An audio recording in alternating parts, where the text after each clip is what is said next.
উপস্থিত হয়েছেন সেই মহান নেতার মহান বক্তব্য শোনার জন্য আপনারা অধীর অপেক্ষায় থাকেন। তিনি আমাদের মধ্যে উপস্থিত হয়েছেন। আমরা আশা রাখবো আপনাদের মধ্যে এই ভারত সরকারের জনবিরোধী নীতির বিরুদ্ধে তিনি যে জিহাদ ঘোষণা করেছেন তার বক্তব্য আপনাদের সামনে পেশ করবেন। আপনারা অধীর আগ্রহে অপেক্ষায় আছেন, আপনারা শুনবেন। আমরা ইতিমধ্যেই আমাদের মধ্যে মহান নেতা উপস্থিত হয়েছেন। আমরা আমাদের কাজ আমরা শুরু করতে চলেছি।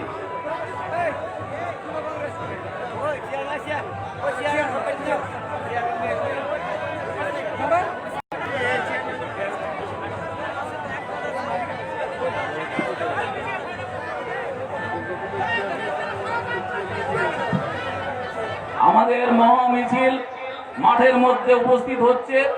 হাজারে হাজারে মানুষ রাস্তায় আসছেন। আমাদের এই মহামিছিলে যারা পা মিলিয়েছেন মহান নেতার সঙ্গে প্রত্যেককে আমরা ব্লক কংগ্রেসের পক্ষ থেকে আন্তরিক অভিনন্দন জ্ঞাপন করছি। আপনারা আস্তে আস্তে আমাদের মাঠের মধ্যে প্রবেশ করুন। আপনারা দেখতেই পাচ্ছেন আমাদের মহান নেতা আমাদের মঞ্চে উপস্থিত হয়েছেন। আপনাদের সঙ্গে পায়ে হেঁটে আপনাদের সেই আন্দোলনের সাক্ষী হতে চেয়েছেন। যারা সামনে আছেন আমরা বিনয়ের সঙ্গে আপনাদের জানাচ্ছি, আপনারা সামনে যারা আছেন আপনারা আস্তে আস্তে বসে যান। আপনারা সামনে বসে যান। অনেক লোক আসছে, রাস্তায় অনেক মিছিলে পা মিলাচ্ছেন, তারা আসছেন। আমাদের মাঠ ভরে যাবে। হাজারে হাজারে মানুষ, দমকলের মানুষ, তিক্ত অভিজ্ঞতার মধ্যে আমরা জানি এই মহান নেতার উপস্থিতিতে তারা অপেক্ষায় থাকেন কবে আসবেন। সেই আশা আপনাদের সামনে আজকে দেখতে পাচ্ছেন। আমাদের মহান নেতা উপস্থিত হয়েছেন। সারা ভারতবর্ষের লড়াকু সেনা, তিনি আমাদের কি পথ দেখাবেন, তিনি কি জিহাদ ঘোষণা করেছেন আপনাদের সামনে পেশ করবেন। ভারত সরকারের আন্দোলন বিরুদ্ধে একদিকে দিল্লির সরকার, অপরদিকে বর্তমানে আমাদের কাটমানি মমতা দিদির সরকার, সেই স্বজন পোষণ নীতির বিরুদ্ধে আমাদের জিহাদি নেতা, আপসহীন সংগ্রামী নেতা সেই আন্দোলনের ডাক দিয়ে আপনাদেরকে সংগঠিত করে এই ময়দানে উপস্থিত হয়েছেন। আপনাদের সামনে সেই আন্দোলনের কথা, এই দুই সরকারের জনবিরোধী নীতির কথা আপনাদের সামনে পেশ করবেন। আমরা সেই আন্দোলনের সাক্ষী হিসাবে দমকলের মানুষ, অগণিত মানুষ এই ময়দানকে ভরিয়ে দিয়ে আমাদের মহান নেতার আন্দোলনকে আরো শক্তিশালী করে দিল্লির দরবারে সেই আন্দোলনের ধারাকে পৌঁছে দেওয়ার জন্য আমরা এই ময়দানে উপস্থিত হয়েছি। আমরা ইতিহাসের পাতায় সাক্ষী হয়ে থাকতে চাই যে দমকলের মাটি দাদার অন্তরের অন্তরস্থল থেকে ভালোবাসেন। সেই ভালোবাসার সাক্ষী হিসাবে তিনি আজ দমকলের মাটিতে উপস্থিত হয়েছেন। তিনি আমাদেরকে বারবার বার্তা দেন যে তোমরা দমকলের মানুষ, তোমাদের সংগঠনকে আমরা ভালোবাসি, দমকলের মানুষকে ভালোবাসি। সেই ভালোবাসার সূত্র ধরে দমকলের মানুষের সঙ্গে তিনি পা মিলিয়ে তিনি এই জনকল্যাণ ময়দানে উপস্থিত হয়েছেন। আমরা দমকলের মাটির মানুষ, দমকলের জনপ্রিয় মানুষ, দমকলের কংগ্রেস মানুষ, অন্তরের অন্তরস্থল থেকে দাদাকে আমরা সম্মান, শ্রদ্ধা, ভালোবাসা দিয়ে আমরা আঁকড়িয়ে থাকতে চাই, তার আন্দোলনের সাক্ষী হতে চাই। তিনি আমাদের মধ্যে আছেন। দমকলের ভাবমূর্তি তিনি দেখছেন। তিনি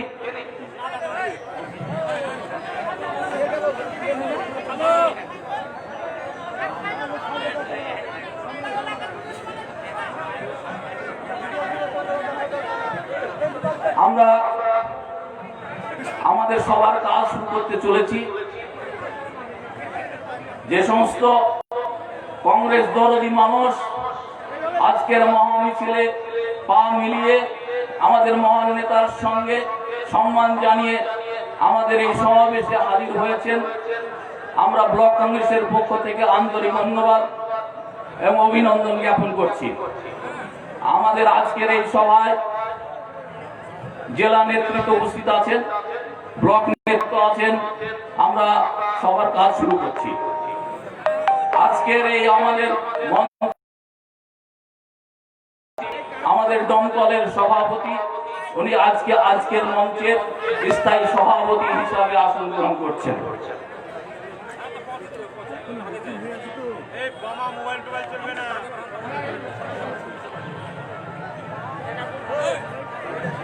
আমি আজকের মঞ্চে আমাদের বিশিষ্ট জেলা নেতৃত্ব উপস্থিত থাকার কথা।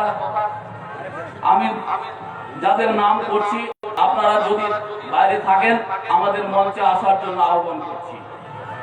মাহফুজ আলম ডালিম আমাদের জেলার মুর্শিদাবাদ জেলার সম্পাদক জেলা কংগ্রেসের, জয়ন্ত দাস জেলা সম্পাদক মন্ডলীর সদস্য, জহরুল হক, মোহাম্মদ জহর, অসীম রায়, আমিনুল ইসলাম, মৌসুমী বেগম, এমএলএ মাননীয়া ফিরোজা বেগম বিধায়িকা রানীনগর, বিধায়ক শফিউজ্জামান মহাশয় বিধায়ক বেড়ডাঙ্গা, যদি এসে থাকেন।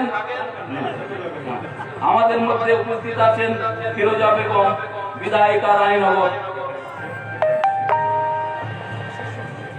আমাদের মধ্যে উপস্থিত আছেন আব্দুর রাজ্জাক সাহেব জলঙ্গি ব্লক কংগ্রেসের প্রেসিডেন্ট। উপস্থিত আছেন রিয়াজউদ্দিন সাহেব রায়নগর 2। উপস্থিত আছেন আব্দুল ওয়াহাব মন্ডল লালবাগ। উপস্থিত আছেন হিরু হাওলার সংখ্যালঘু সেলের সভাপতি। সেই সঙ্গে আমি আরো ঘোষণা রাখছি আমাদের দমকল ব্লক কংগ্রেসের প্রাক্তন সভাপতি বিশাখ রঞ্জন ঘোষ মহাশয়, আপনি যেখানেই থাকুন আমাদের মঞ্চে উপস্থিত হন। আমি আরো আহ্বান করছি আব্দুর রহমান সাহেব মহকুমা সভাপতি, আপনি যেখানেই থাকুন আমাদের মঞ্চে চলে আসুন।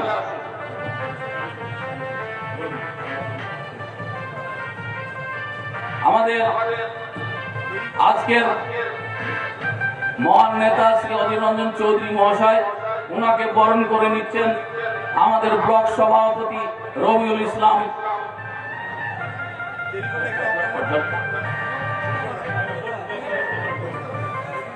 আপনাদের সামনে প্রথমেই বক্তব্য রাখছেন আমাদের মঞ্চের স্থায়ী সভাপতি রবিউল ইসলাম সাহেব। মাঠের মাঝে যেসব মাইক বাজছে দয়া করে আপনারা বন্ধ করবেন। মাঠের মধ্যে মাইক বা বাজনা বন্ধ রাখুন। উপস্থিত আজকের আমাদের সবার প্রিয় দাদা শ্রী অধীর রঞ্জন চৌধুরী মহাশয়, উপস্থিত জেলা কংগ্রেস সম্পাদক মন্ডলীর সদস্যবৃন্দ, উপস্থিত আমাদের পার্শ্ববর্তী ব্লকের ব্লক সভাপতিগণ, তাদেরকে সংগ্রামী অভিনন্দন এবং সম্মান জানিয়ে আমি আপনাদের সামনে কিছু বক্তব্য রাখব। আমরা আজকে এমন একটা সন্ধিক্ষণে দাঁড়িয়ে, যার জন্য আমরা সবাই মনে হয় অভিভূত। এই আমাদের সমাবেশ, আমরা সমস্ত আগত জনগণকে জানাই স্যালুট। ডোমকলবাসীকে আমার আকুণ্ঠ কৃতজ্ঞতা জানাই, কারণ আমরা অধীর রঞ্জন চৌধুরীর মহামিছিলে যে লোকের সমাগম করেছি তাতে গোটা ডোমকল আজ আলোড়িত। আপনাদের কাছে অনুরোধ করব, এই উচ্ছ্বাস, এই উন্মাদনা যেন আগামী দিনে আমরা দেখাতে পারি, যাতে করে আমাদের দুই বিরোধী শক্তি, একটা সাম্প্রদায়িক বিজেপি আর একটা আমাদের বিভাজনকারী সুরসুরি দেওয়া আর একটা সরকার, রাজ্য সরকার, যে সরকার গণতন্ত্রকে হত্যা করে, গণতান্ত্রিক প্রক্রিয়াকে হত্যা করে, মানুষের ভোটাধিকার কেড়ে নিয়ে সরকারের পরিচালনা করছে। আমি তাদেরকে ধিক্কার জানাই। তাদেরকে আমরা এই আন্দোলনের মাধ্যমে উপড়িয়ে ফেলতে চাই। আপনারা সহযোগী হবেন আশা করি ভবিষ্যতে। তাদের এই চাটুকারিতা, দুয়ারে সরকার, আর দুদিন পর রান্নাঘরে সরকার হবে, আপনাদের বাসনও মাজবে। কারণ তাদের আর উপায় নেই, দেওয়ালে পিঠ থেকে গেছে। তারা এখন চাইছে যেন তেন প্রকারে মানুষের সঙ্গে কথা বলতে, তারা এতদিন মনে ছিল না মানুষের টাকা চুরি করে মানুষকে নিঃস্ব করে দিয়ে সরকারি পয়সায় গাড়ি বাড়ি করেছে। তারা আজ ভুল বুঝতে পারছে, তাই আমাদের সঙ্গে পায়ে পা মিলিয়ে চলার জন্যে বারবার অনুরোধ করছে যে আমরা আপনাদের সঙ্গে আসতে চাই। মনে রাখবেন, যে নেতা বিক্রি হয়েছে সেই নেতার স্থান অধীর চৌধুরীর পায়ের তলায় হবে না। আমাদের প্রিয় কর্মী সমর্থক তারা কোনো অন্যায় করেনি, তাদেরকে আমরা নেব, তাদেরকে সাদরে আমন্ত্রণ জানাবেন। পাড়ায় পাড়ায় বুথে বুথে এখন থেকে তৈরি হন। পুলিশ প্রশাসন আপনার সঙ্গে আছে, আপনাকে সর্বত সহযোগিতা করবে। তার জন্য আমি ব্লক কংগ্রেসের পক্ষ থেকে আপনাদেরকে আশ্বাস দিচ্ছি, কোথাও কোনো সমস্যা হলে বুক চিতিয়ে লড়াই করব, দায়িত্ব নিয়ে বলছি। যদি কোথাও কোনো সমস্যা হয়, ব্লক কংগ্রেস আপনার পাশে আছে। আপনারা আর কিছুদিন ধৈর্য ধরুন, গোটা মুর্শিদাবাদ তছনছ হয়ে যাবে। তৃণমূল বলে একটি লোকও পাবেন না। শুধু যারা তোলাবাজি করেছে, কালো গাড়ি চেপে ঘুরেছে, তাদেরকে লক্ষ্য রাখুন। তাদেরকে ধরে গলাতে ভুগতে হবে, জেলখানায় তাদের জায়গা। সেই জায়গার জন্য তৈরি হন, আমরা সঙ্গে আছি। অধীর চৌধুরীর নেতৃত্বে আমরা লড়াই করার জন্য প্রস্তুত। গোটা বাংলা আজ সাড়া জাগিয়েছে অধীর চৌধুরীর নেতৃত্বে। তাই সবাইকে অনুরোধ করব, আপনারা আমাদের প্রিয় নেতা অধীর চৌধুরীর মূল্যবান বক্তব্য মন দিয়ে শুনবেন। আপনাদের যে ঐতিহ্য, শান্তিপ্রিয় মানুষ, আপনারা শান্তিপ্রিয় ভাবে যে মিছিল করলেন, মানুষ আজ ডোমকল দেখলো শান্তি কাকে বলে, সৌহার্দ্য কাকে বলে। আমার কাছে অনেক পুলিশ বন্ধু আজকে দেখা হলো রাস্তায়, তারা বলছিলেন আমরা ভাবতে পারিনি এত সুন্দর এত বড় একটা মিছিল আপনারা করবেন, কোথাও কোনো বিশৃঙ্খলা নেই। আমাদেরকে দরকার হয়নি গাড়ি ক্লিয়ার করার জন্য, আমাদেরকে দরকার হয়নি অ্যাম্বুলেন্সকে পার করার জন্য। মানুষ, কংগ্রেসী মানুষ সেই দায়িত্ব পালন করার জন্য তৈরি ছিল, আছে, থাকবে। আমরা মানুষের পাশে ছিলাম, আছি, থাকবো। এই বলে আমার বক্তব্য শেষ করছি। জয় হিন্দ, বন্দে মাতরম। আমাদের মধ্যে যেসব মহিলা এখানে এসেছেন, দয়া করে বাঁশের ব্যারিকেডের মধ্যে চলে আসবেন। আপনাদের জন্য চেয়ারের ব্যবস্থা করা হয়েছে। আমার শ্রদ্ধেয় নেতা শ্রী বিকাশ চন্দ্র ঘোষ, যার হাত ধরে আমার এই ব্লক কংগ্রেসের পথ চলা শুরু, তাকে আমি অনুরোধ করব আপনি দয়া করে আমাদের মঞ্চে উপস্থিত হবেন। আমাদের আরেক প্রিয় নেতা, আমার রাজনৈতিক গুরু আব্দুর রহমান, তাকেও অনুরোধ করব দয়া করে আপনি আমার মঞ্চে আসবেন এবং আমাদের এই মূল্যবান মিছিলকে সমৃদ্ধ করবেন আপনার উপস্থিতিতে। ধন্যবাদ।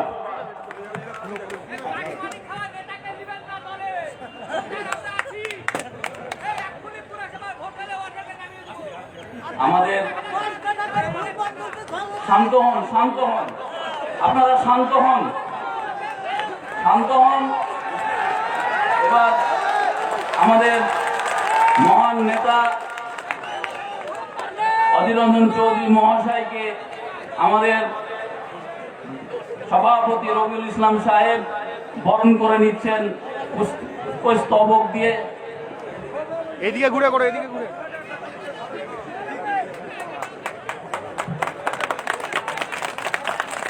আমাদের দমকল ব্লক কংগ্রেসের যুব প্রেসিডেন্ট মিনারুল ইসলাম, তিনিও পুষ্পস্তবক দিয়ে আমাদের সম্মানীয় নেতাকে বরণ করে নিচ্ছেন।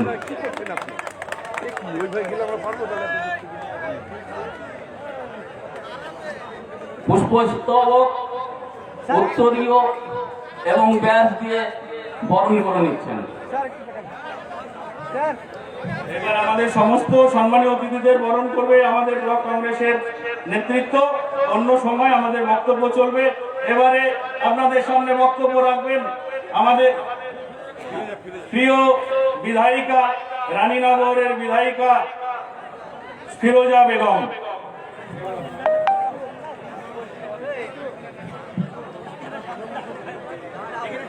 আজকের সভার সভাপতি তথা আপনাদের নবনির্বাচিত ব্লক কংগ্রেস সভাপতি রবিউল ইসলাম সাহেব আমাদের মঞ্চে উপস্থিত আছেন, যার জন্য মুর্শিদাবাদ তথা সারা বাংলার কংগ্রেস কর্মীরা আন্দোলিত হয়। যার অনুপ্রেরণায় আমরা রাত দিন আন্দোলন করি, সেই আমাদের প্রিয় নেতা, ভারতবর্ষের বিরোধী দলনেতা, প্রাক্তন রেলমন্ত্রী, সাংসদ, প্রদেশ কংগ্রেস সভাপতি শ্রদ্ধেয় অধীর রঞ্জন চৌধুরী মহাশয়।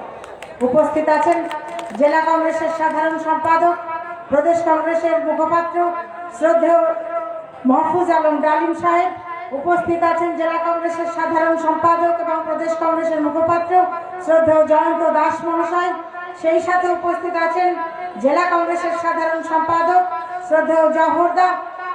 উপস্থিত আছেন এই ব্লকের সমস্ত ব্লক কংগ্রেসের নেতৃত্ব, আমার ব্লকের সরকার রিয়াজউদ্দিন সাহেব, প্রাক্তন ব্লক কংগ্রেস সভাপতি বিকাশ দা থেকে শুরু করে অগণিত কংগ্রেস কর্মী, বন্ধু, ভাই, আমার মা ও বোনেরা, আপনাদের সকলকে আমার তরফ থেকে, জাতীয় কংগ্রেসের তরফ থেকে আন্তরিক অভিনন্দন, সালাম, নমস্কার, শ্রদ্ধা জানাই।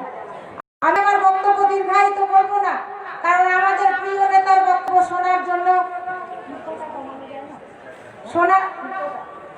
শোনার জন্য আপনারা বসে আছেন।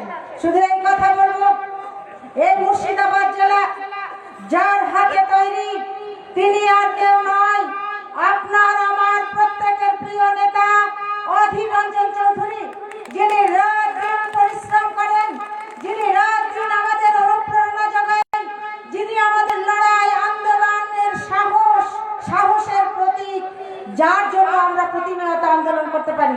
কিন্তু আমরা বিগত দিনে দেখেছি এ বাংলায় গণতন্ত্র নাই।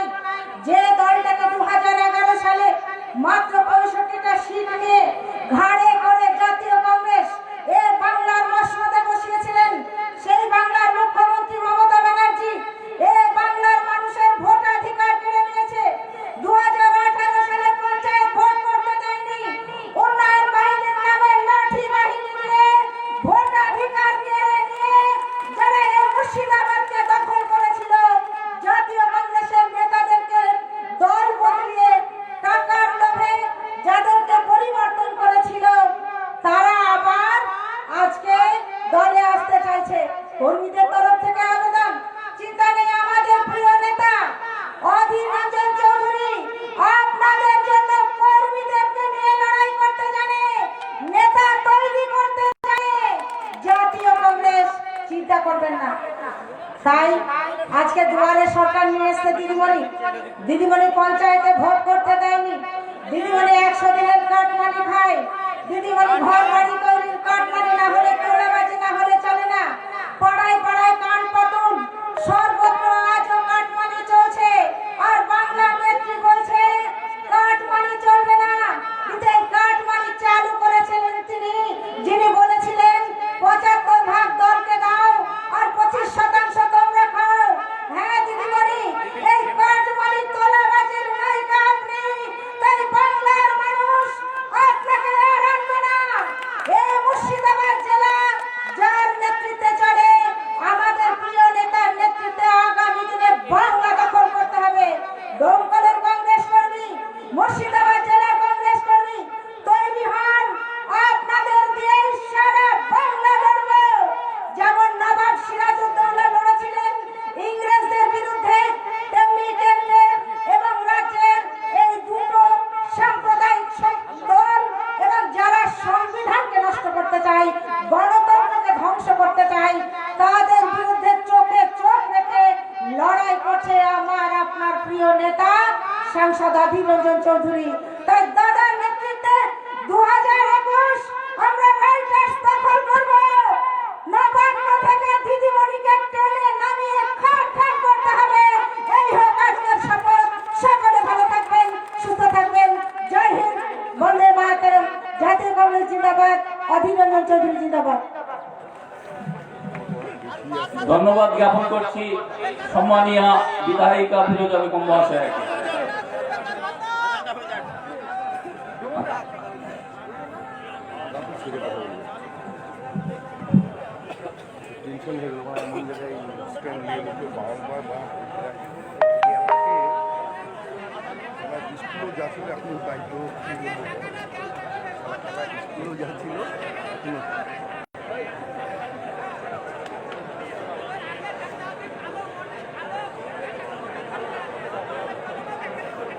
ওর চাপতেই দিবে না।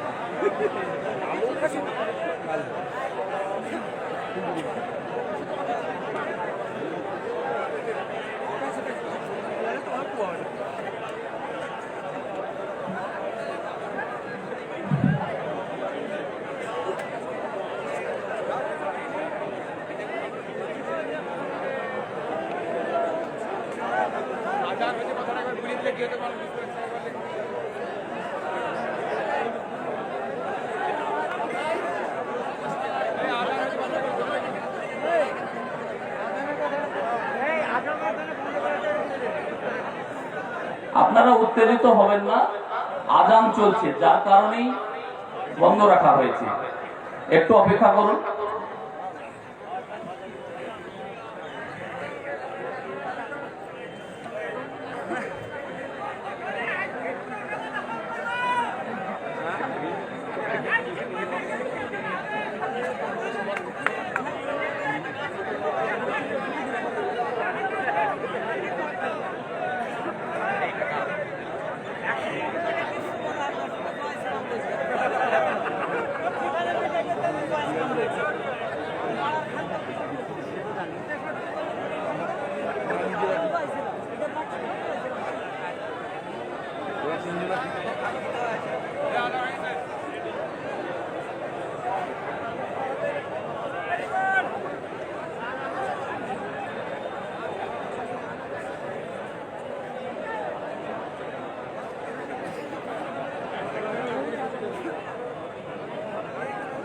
আমাদের মাননীয় বিধায়িকা ফিরোজা বেগম মহাশয়াকে বরণ করে নিচ্ছেন আমাদের মহিলা নেত্রী রাশিদা বিবি।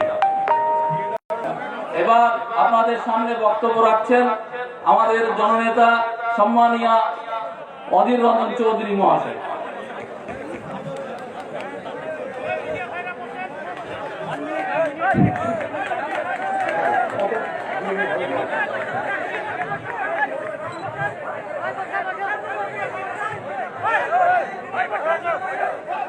দমকলের এই মাঠ জনকল্যাণ মাঠ, জনকল্যাণ সমিতির এই মাঠে বহুবার সভা করেছি, বহুবার দমকলে এসেছি আমার রাজনীতি জীবনে। দমকল মানে নতুন প্রাণ, দমকল মানে সজীবতা, দমকল মানে শ্যামলতা, আতিথেয়তা, আন্তরিকতা। সেই দমকলের এবারে সভা করার স্বাদ, বর্ণ, গন্ধ একদম আলাদা। 3 কিলোমিটার আগে থেকে কংগ্রেসের মিছিল শুরু হয়েছে। সেই মিছিলে হাজার হাজার মানুষ এবং বিশেষ করে যারা যুবক তাদের উপস্থিতি চোখে পড়ার মতো। সেই সঙ্গে যতটা রাস্তা ধরে আমাদের মিছিল এসেছে তত দূর রাস্তার দুপাশে সাধারণ মানুষের, আমাদের ঘরের বিশেষ করে মা, বোন, বৌদি, ভাবি, বুবু, আপাদের যেভাবে সমর্থন দেখেছি তা দেখে নতুন করে আগামী দিনে কংগ্রেস দলকে আরো শক্তিশালী করবার হিম্মত, তেজ আর সাহস অর্জন করেছে। এ বিরল দৃশ্য আমার এর আগে দেখার সুযোগ হয়নি। আমরা হয়তো সভা করেছি, নির্বাচনের জন্য কোথাও অল্প স্বল্প হেঁটেছি, কিন্তু এইরকম ভাবে সর্বস্তরের মানুষের স্বতঃস্ফূর্ত যোগদান যাকে বলে, সেই স্বতঃস্ফূর্ত যোগদান আজ আমাকে আনন্দে বিহ্বল করেছে। আস্তে আস্তে ভাবছিলাম এত মানুষের উপস্থিতি কেন রাস্তার দিকে। আমার নিজের উপলব্ধি, মানুষের এই উপস্থিতির পিছনে কংগ্রেসের প্রতি ভালোবাসা তো আছেই, কিন্তু সে ভালোবাসার পাশাপাশি তৃণমূল দলের অত্যাচার, লুট, অনাচার, দুর্নীতির বিরুদ্ধে প্রতিবাদের ভাষারও প্রকাশ ঘটেছে। একটা ভাই এখানে বলছিল যে ঘরের টাকা আগেই ভাগ দিতে হয় তৃণমূলের নেতাকে। এটাই তৃণমূল। ঘরের টাকা কেন? ঘরের টাকা আপনি বাড়ি কেনা বেচা করবেন, কার টাকা? আপনার 100 দিনের টাকা, বিধবা ভাতা, বার্ধক্য ভাতার টাকা। যেদিকে যাবেন তৃণমূলের নেতা বসেই আছে, খাড়া নিয়ে বসেই আছে আপনার পয়সার উপরে ভাগ বসানোর জন্য, জবাই করার জন্য। যেদিকে যাবে এটাই আজকের বাংলা। আমি আপনাদের ছোট একটা ঘটনার কথা বলি, তাহলে বুঝতে পারবেন। কয়েকদিন আগে মুর্শিদাবাদের সুতি থানা হারোয়া গ্রাম পঞ্চায়েত, সে হারোয়া গ্রাম পঞ্চায়েতে একটা গরিব পরিবার, সেলিম শেখ সেই বাড়ির ছেলের নাম, মায়ের নাম রেহেনা বেওয়া, গরিব মানুষ তারা। এই যে আপনাকে ঘরের টাকার কথা বলছেন না, এই ঘরের টাকা কিন্তু তৃণমূল দেয় না। এই ঘরের টাকার জন্য 2011 সালে কাস্ট সেন্সাস হয়েছিল। সেই কাস্ট সেন্সাসের লিস্ট দিল্লিতে জমা পড়েছে। এখন না, 2011 সালে কংগ্রেসের আমলে এই সেন্সাসটা হয়েছিল। কেন? গরিব মানুষ কারা আছে তাদের সংখ্যাটা নিরূপণ করে, এবং সেই সংখ্যা অনুযায়ী যে তালিকা আছে দিল্লিতে কেন্দ্রীয়ভাবে, সেখান থেকে একটার পর একটা ব্লক অনুযায়ী লিস্ট আসতেই থাকবে। তার সঙ্গে সঙ্গে ঘর নির্মাণের টাকাও আসতে থাকবে। এ টাকা তৃণমূল কাকে দেবে তা ঠিক করে না। আমি আবার বলছি আপনাদের, এই টাকা কে কবে কোথায় পাবে এটা তৃণমূল ঠিক করে না, তৃণমূলের সরকারও ঠিক করে না, প্রধানও ঠিক করে না।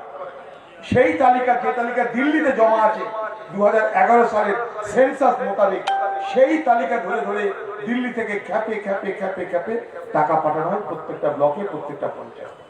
এখানকার বিডিও সাহেবকে কখনো গিয়ে জিজ্ঞেস করবে, ঠিক উনি যদি সত্যি কথাটা বলেন, তাহলে আপনারা নিশ্চয়ই জানতে পারবেন যে আমরা যেটা বলছি সেটা কতটা সত্য।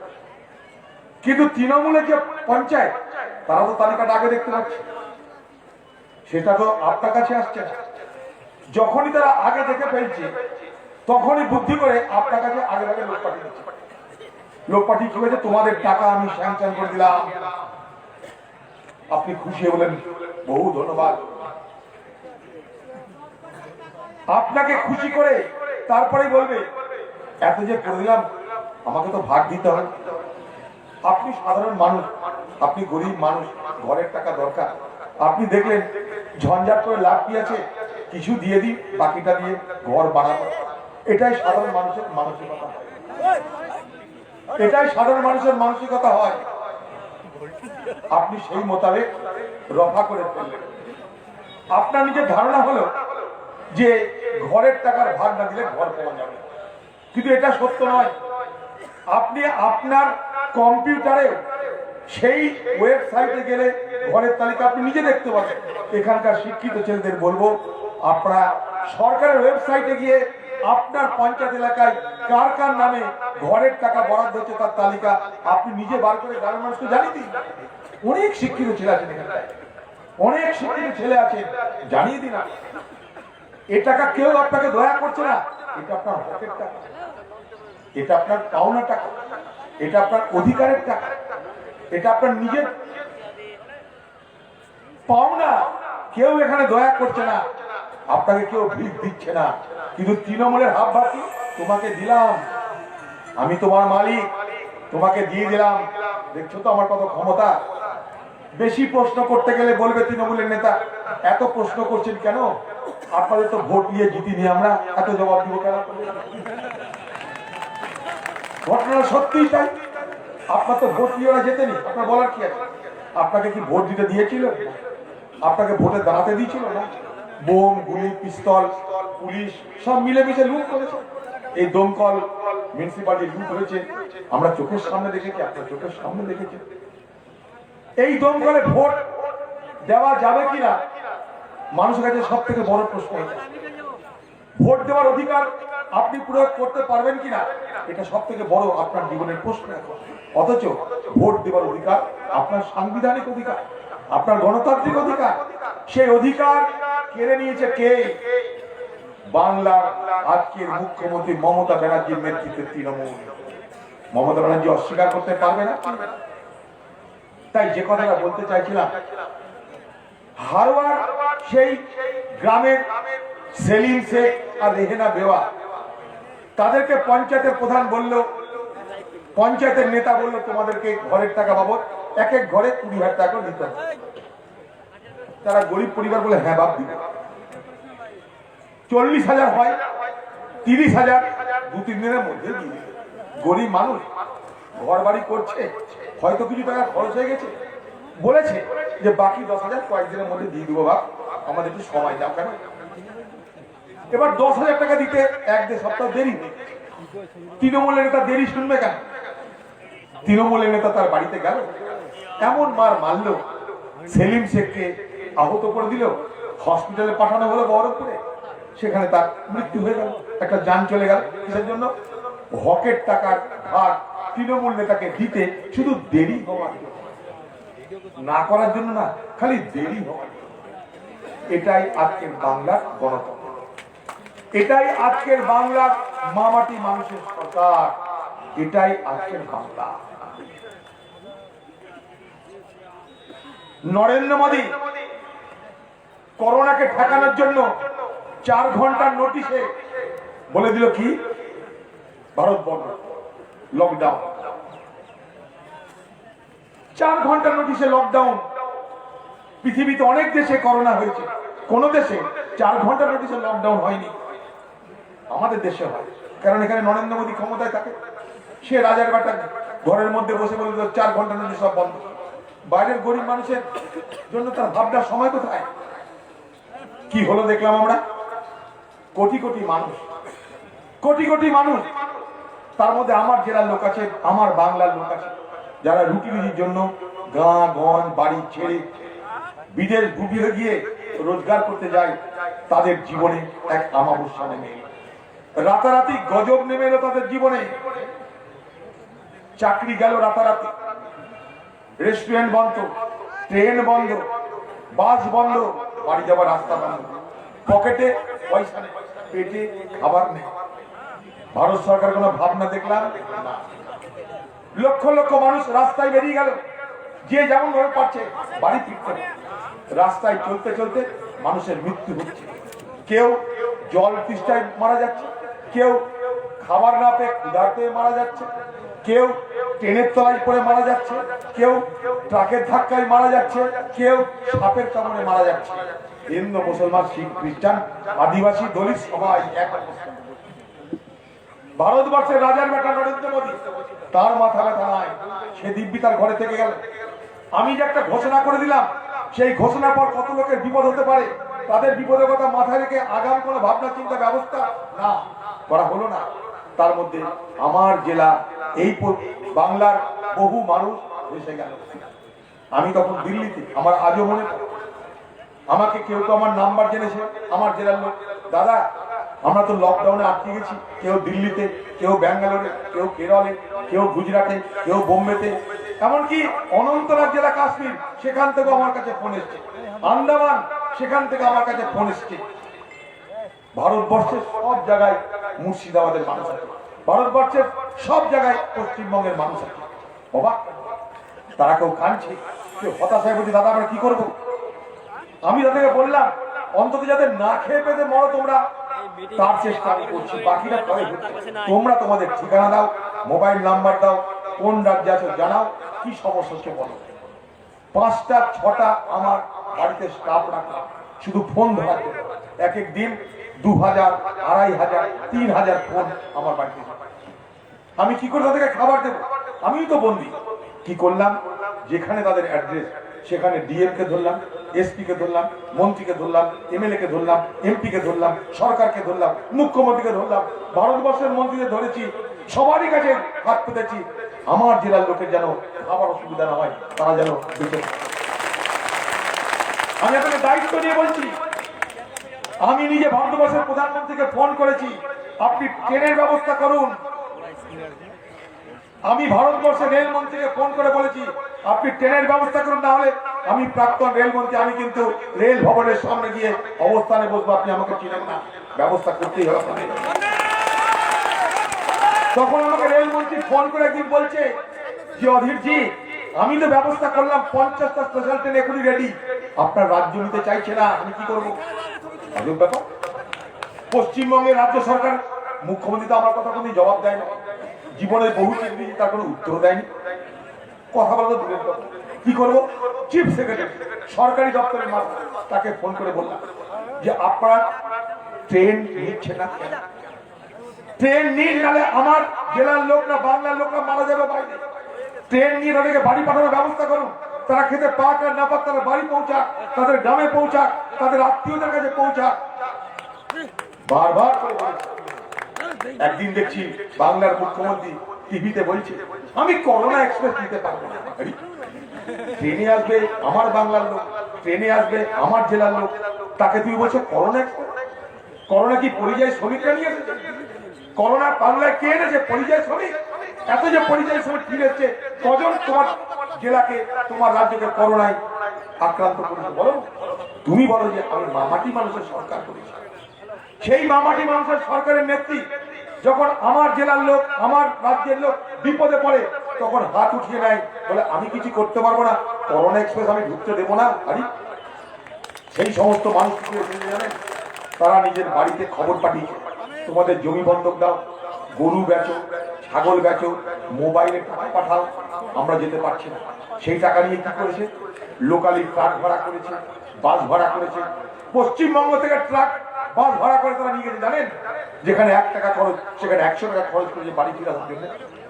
তারা রোজগার করতে গেল, তাদের জানেন যারা, তাদের রোজগারের টাকায় তুমি এই রাজ্যে আর্থিক উন্নয়ন করো, কারণ আমার রাজ্যের আমার জেলার লোক যারা বাইরে রোজগার করতে যায় সেই টাকা তারা ঘরে পাঠায়, সেই টাকা ঘরে পাঠায়, সেই টাকায় এখানে তো কেনা বেচা হয়, দমকলের বাজারে কেনা বেচা হয়, রানীনগরের বাজারে কেনা বেচা হয়, সেখান থেকে তো আমাদের অর্থনীতির কারবার চলছে, সরকারের তো রোজগার বাড়ছে।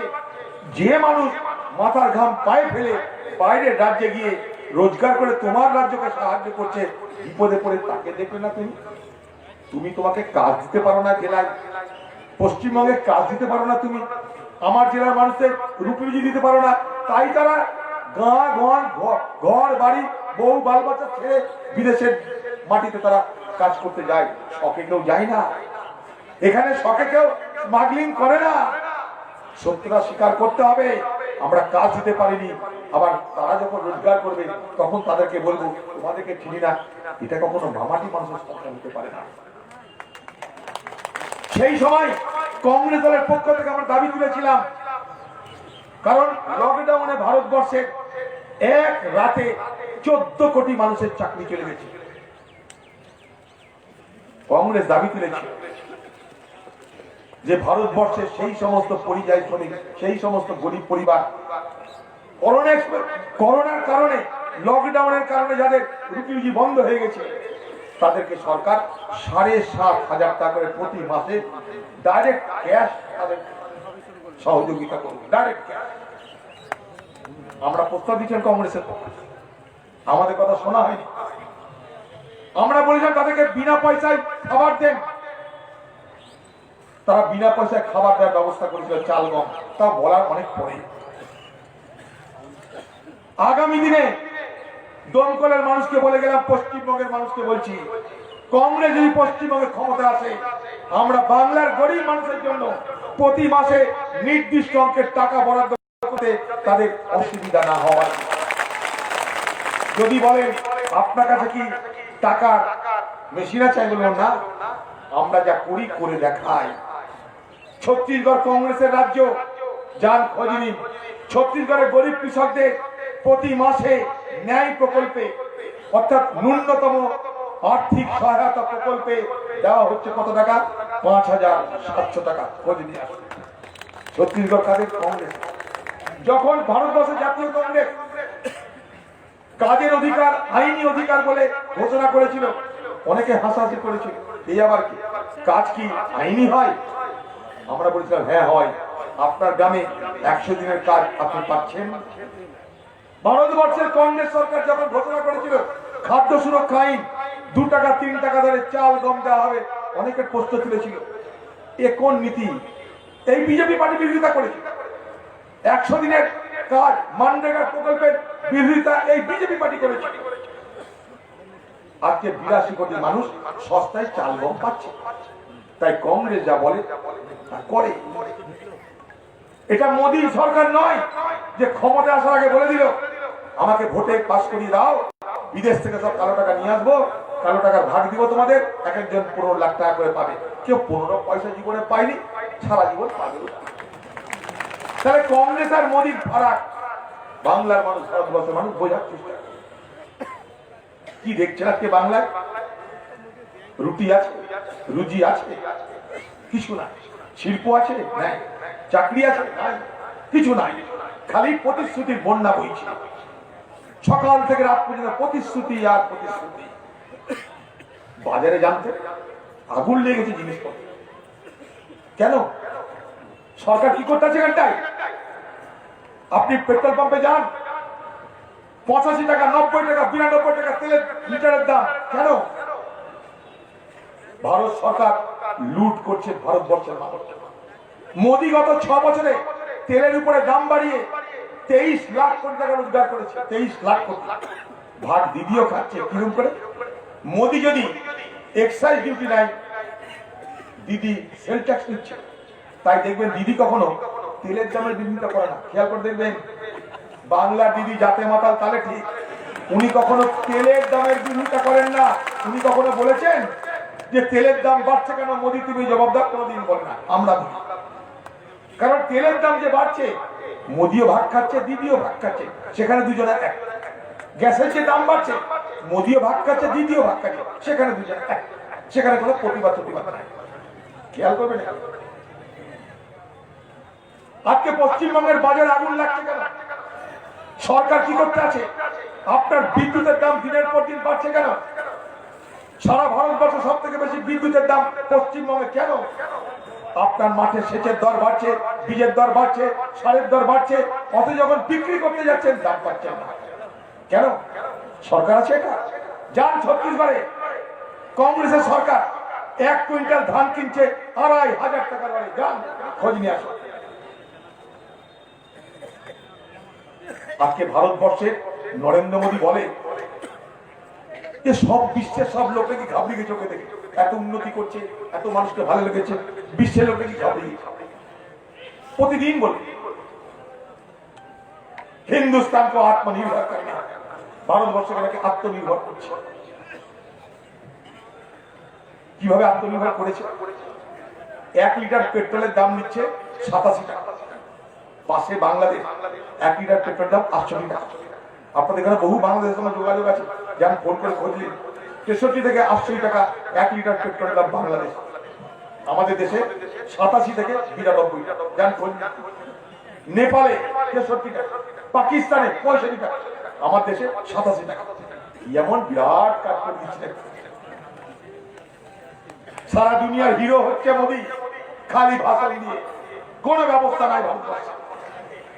সব মিথ্যা আর মিথ্যা আর মিথ্যা। ভোট আসবে, বাজার গরম করার চেষ্টা হবে, হিন্দু মুসলমান করা হবে, জাতপাতি রাজনীতি হবে। এই বলবে এনআরসি নিয়ে আসবো, কাল বলবে নাগরিক আইন নিয়ে আসবো, হিন্দুদেরকে ভুগাবে, হিন্দুদেরকে ভড়কাবে। এই হিন্দু দেখছো তো, মুসলমানদেরকে টাইট করার কত ব্যবস্থা করে দিয়েছি। এনআরসি নিয়ে এসছি, কি হবে এনআরসিতে ভাই? সব মুসলমান যারা এসছে তারা সব তো বাংলাদেশি, তারা সব তো উই পোকা, তাদেরকে তাড়িয়ে বাংলাদেশ পাঠিয়ে দেবে। এনআরসি আমি পার্লামেন্টের মধ্যে দাঁড়িয়ে বলেছিলাম, ওই যে নরেন্দ্র মোদীজি, অমিত শাহজি, ভালো করে শোনো, আমার বাপ বাংলাদেশি, আমার মা বাংলাদেশি, আমি বাংলাদেশি, তোদের বাপের ক্ষমতা থাকলে আমাকে তাড়া, তোদের বাপের ক্ষমতা থাকলে আমাকে তারা ঘোষণা করছে, আমি ঘোষণা করছি আমি বাংলাদেশ আর কি লিখি বল। এনআরসি 51 সালে চালু হয়েছিল আসামে, অন্য একটা পরিপ্রেক্ষিতে। কে এদেশের লোক, বাইরে থেকে কত লোক এসছে, এটা ঠিক করার জন্য এনআরসি চালু হয়েছিল 51 সালে। এটার সঙ্গে হিন্দু মুসলমানের কোনো সম্পর্ক নাই। আসামের লোকরা বলে যে যারা বিদেশি তারা হিন্দু হতে পারে, তারা মুসলমান হতে পারে। এদেশি মানে অসমীয়া, তার জন্য এনআরসি। এনআরসিতে হিন্দু মুসলমান নেই, এনআরসিতে বিদেশি আর এদেশি। বিদেশি মানে হিন্দু, বিদেশি মানে মুসলমান, এদেশি মানে অসমীয়া। এটা হচ্ছে এনআরসির মূল কথা। এরা সেটাকে ঘুরিয়ে ফিরিয়ে বাজারকে গরম করে হিন্দু মুসলমানের বিভাজনের রাজনীতি করতে শুরু করলো। হিন্দুদেরকে বুঝালো, দেখো তোমাদের জন্য কত ভাবছি আমরা, এনআরসি নিয়ে চলে এলাম, উই পোকাদের তাড়ানোর ব্যবস্থা করতে হবে। আসামে উই পোকা তাড়াতে কি দেখলাম আমরা? 19 লক্ষ নাম খুঁজে বার করা হলো এনআরসি করে, কারা বিদেশি। সেই 19 লাখের মধ্যে 14 লাখ হিন্দু আর 5 লাখ মুসলমান। তো হিন্দুদের এবার শখ মিটলো, আসামের হিন্দুদের শখ মিটলো যে মোদী কেমন হিন্দুদের খাতির করে। 19 লাখের মধ্যে 14 লাখ হিন্দুর নাম বার করে ফেলেছে। যেই দেখছে হিন্দুদের উপর হাত ছাড়া, এই থামাও থামাও থামাও, এনআরসি ভুল, এনআরসি ভুল, আবার নতুন করে এনআরসি করতে হবে। ঠিক আছে, আমি বলেছিলাম পার্লামেন্টে যে এতই যদি তোমাদের এনআরসির প্রতি প্রেম থাকে, বিজেপির হাতে 22টা রাজ্য আছে, 22টা, সেই 22টা রাজ্যে এনআরসি চালু করছো না কেন? ধরো কারা উই পোকা, আমরা একটু দেখি উই পোকাদের। আর দ্বিতীয় প্রশ্ন করেছিলাম যে আপনি মনে করেন সব মুসলমানদেরকে, বাংলাদেশি মুসলমানদের ধরবেন আর পাঠাবেন, তো যেখানে পাঠাবেন তার তো মতামত নিতে হবে, সে নিবে কিনা। আবার পাঠাবেন বাংলাদেশে, তো বাংলাদেশের সরকারের মতামত নিতে হবে, সে আপনার লোককে গ্রহণ করবে কি করবে না। আপনি এতবার যাচ্ছেন বাংলাদেশ, একবারও কি আলোচনা করেছেন বাংলাদেশ সরকারের সঙ্গে? না, ভোটের জন্য এনআরসি, ভোটের জন্য, নাগরিক আইন ভোটের জন্য। নাগরিক আইন 1.5 বছর আগে পাস করেছে, চালু হয়েছে। কে কাকে তাড়াবে বলুন তো? ভারতবর্ষে কে কাকে তাড়াবে? ভারতবর্ষের সংবিধান আপনাকে নাগরিকত্ব দিয়েছে, কেউ দয়া করে আপনাকে নাগরিকত্ব দেয়নি। হিন্দু হোক, মুসলমান হোক, শিখ হোক, খ্রিস্টান হোক, আপনার নাগরিকত্ব কেউ দয়া করে দেয়নি। আপনার নাগরিকত্ব আপনার অধিকার, সে অধিকার আপনাকে ভারতবর্ষের সংবিধান দিয়েছে। ভারতবর্ষের সংবিধান অধিকার কাউকে কেড়ে নেওয়ার ক্ষমতা নেই, সে মোদী হোক আর সে দিদি হোক। 1950 সালের 26 জানুয়ারি ভারতবর্ষের সংবিধান ভারতবর্ষের মানুষের কাছে পেশ করা হয়েছে। সেদিন থেকে আজ পর্যন্ত যারা ভারতবর্ষে আছে, যারা ভারতবর্ষে জন্মেছে, সবাই এদেশের মানুষ। এছাড়া যদি কেউ বাইরে থেকে আসে, তাকে আনার জন্য, নাগরিক করার জন্য আমাদের দেশে আইন আছে, নাগরিক আইন আছে, পাসপোর্ট আইন আছে, সব আইন আছে। খালি গোলমাল গোলমাল গোলমাল, তালগোল পাখি, হ্যাঁ কে না, নাকে হ্যাঁ, হ্যাঁ কে না, নাকে হ্যাঁ করে বিভ্রান্ত করা। কি বোঝানো হবে? হিন্দুদের মহানায়কের নাম নরেন্দ্র মোদী। এটাই হিন্দুদেরকে বলে যে নরেন্দ্র মোদী না থাকলে হিন্দুরা নিরাপদ থাকবে না, নরেন্দ্র মোদী না থাকলে হিন্দুদের হিম্মত থাকবে না। তাই নরেন্দ্র মোদীকে সাপোর্ট করে, বাকি সব একইভাবে এই বাংলাতেও তাই দেখি। এই দিদি যিনি 99 সালে বিজেপিকে হাত ধরে নিয়ে নেন বাংলায়, খাল কেটে কুমির নিয়ে ঢুকে গেলেন বাংলায়, কি না বিজেপির সঙ্গে তো আমাদের কোনো এমন কিছু নাই যে বিজেপি অচ্ছুত। বিজেপি তো অচ্ছুত না। বিজেপিকে আমরা নয় দেশপ্রেমী, তারা দেশদ্রোহী নয়, তাদের বিরুদ্ধে যা যা বলা হয় আমি তা মানতে রাজি না। আমি তাদেরকে শ্রদ্ধা করি, আরএসএস এর মতবাদকে আমি সম্মান করি। এই মমতা ব্যানার্জি দিল্লিতে আরএসএস এর সভায়, এই মমতা ব্যানার্জি 99 সালে বিজেপির সঙ্গে নির্বাচনী আতাত করে এই বাংলায় বিজেপিকে নিয়ে এলো। কেউ অস্বীকার করতে পারেন? এই মমতা ব্যানার্জি খামোখা এ বাংলায় হিন্দু মুসলমানের রাজনীতি করা শুরু করলো। কোন মুসলমান বলেনি মমতা ব্যানার্জিকে যে ভাই আমাদের গায়ে ইমামদেরকে ভাতা না দিলে আমার মসজিদ আর রক্ষা হবে না, মসজিদের নামাজ হবে না, আজান হবে না। এই কথা কোনোদিন কোন মুসলমান মমতা ব্যানার্জিকে বলেনি। কারণ ইমাম, মুয়াজ্জিন এটা সমাজের অংশ, ধর্মের অংশ, ইসলামের অংশ। মমতা ব্যানার্জি যখন জন্মায়নি, কংগ্রেস যখন জন্মায়নি, মমতা ব্যানার্জি যখন মারা যাবে, কংগ্রেস যখন মারা যাবে, আমিও যখন মারা যাব, তার আগে পরে যুগ যুগ ধরে যতদিন দুনিয়া আছে ততদিন ধরে এ পৃথিবীতে মসজিদ থাকবে, ইমাম থাকবে, মুয়াজ্জিন থাকবে, মক্তব থাকবে, মাদ্রাসা থাকবে। আপনার দয়াতে আমার দয়াতে মসজিদ চলে না, ইমামের আজান হয় না, মসজিদের আজান হয় না। তারা কেউ আপনার কাছে পয়সা যাতে যায়নি, তারা মিসকিন নয়, তাদের অভাব থাকতে পারে, তারা কেউ আপনার কাছে ভুকমরি হয়ে আপনার কাছে ভিক মানতে যায়নি। আপনি জোর করে টাকা দিতে গেছেন, পরে কি প্রকাশ পেল? এই টাকা ওয়াকফের টাকা, ওয়াকফের টাকা নিজের নামে ঢোল বাজিয়ে আপনি দিয়ে মুসলমানের কাছে ত্রাতা হওয়ার চেষ্টা করলেন। মুসলমান, সব ভোট আমাকে দাও, দেখো আমি ইমাম ভাতা দিয়েছি, আমি তোমাদের ত্রাতা, দেখছো আমি কেমন নামাজ পড়তে পারি, দেখছো আমি কেমন আল্লাহু আকবার বলতে পারি। কি করবে না ভোট? বিজেপিকে বাংলায় মমতা ব্যানার্জি কোনোদিন রুখার ব্যবস্থা করেনি, আনার ব্যবস্থা করেছে, ঠেকানোর ব্যবস্থা করেনি। বিজেপির রাস্তা আরো পরিষ্কার করে দেওয়ার জন্য ক্ষমতায় আসার পর কংগ্রেসকে, সিপিএম কে, বামপন্থীদের হত্যা করেছে, লুট করে নিচে ধ্বংস করে দিয়েছে। কার লাভ হয়েছে? কার লাভ হয়েছে? এই বাংলায় যদি লাভ কারো হয়ে থাকে তার নাম বিজেপি পার্টি। অস্বীকার করতে পারে কেউ? আপনি বললেন ভাই দুর্গাপুজোর ভাষণ বন্ধ থাক, কারণ মহরমের মিছিল যাবে। কোন হিন্দু বলেছিল? কোন মুসলমান বলেছিল? আপনি খামোকা তৈরি করলেন, মুসলমান সমাজকে আপনি দূরে সরিয়ে দিয়েছেন এ বাংলায়, খামোকা মুসলমান না চাইতে।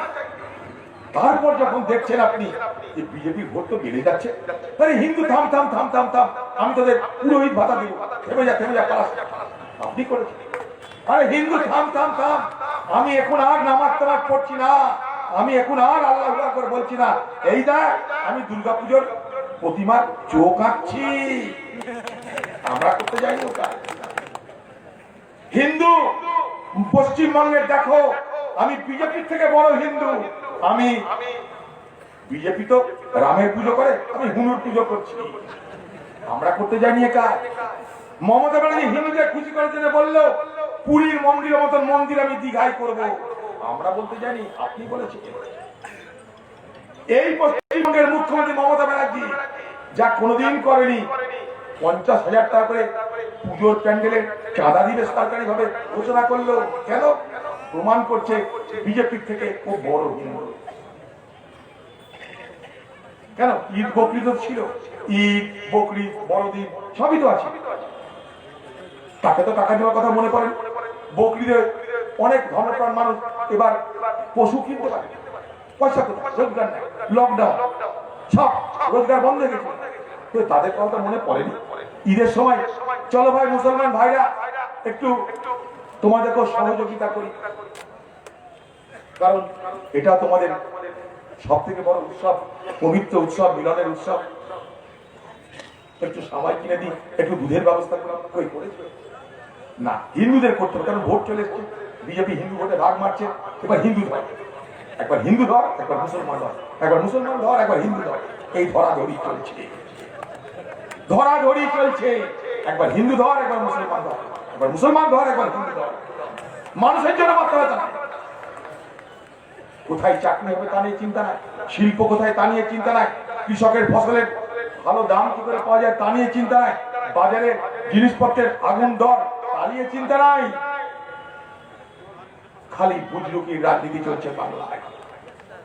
নিজের জীবনের দিকে তাকিয়ে দেখুন, মোদি বলল ক্ষমতা এলাম কৃষকের আয় 2 গুণ বাড়িয়ে দেব। দিদি বলল আরে মোদি আপনি তো জানতে 3 গুণ করেই দিয়েছে, কৃষকের আয় নাকি 3 গুণ বেড়ে গেছে। আমার কথা না, দিদির কথা। আজকে কি দেখছি আমরা?